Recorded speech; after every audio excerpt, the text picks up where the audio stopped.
Rachid, Christiane Taubira s'en prend violemment à Dieudonné.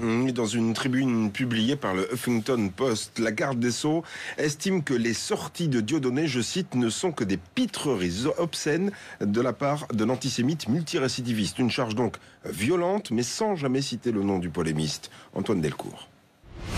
À aucun moment son nom n'est écrit.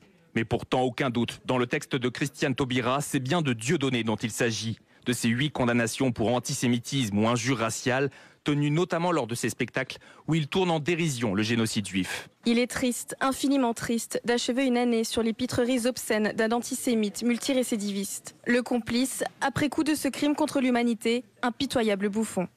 Dans sa tribune, la garde des Sceaux rappelle que la liberté d'expression, grand principe républicain, a aussi des limites. La liberté d'expression doit demeurer le principe. Ce principe ne peut servir de paravent à des ignominies. Ce qui relève du débat public doit être débattu. Ce qui relève de la justice doit être sanctionné. La ministre de la Justice rappelle donc sa conviction dans les sanctions, mais appelle surtout à une prise de conscience collective. Sanctionner avec efficacité est indispensable, mais ne suffira pas. Il faut donc descendre dans l'arène, disputer pied à pied, pouce par pouce, l'espace de vie commune, faire reculer cette barbarie ricanante, la refouler. En attendant, Christiane Taubira exige que les 65 000 € d'amende non payés par Dieudonné soient versés. Si cela n'est pas le cas, la ministre prévient, les autorités procéderont par tous les moyens de droit au recouvrement de cette somme.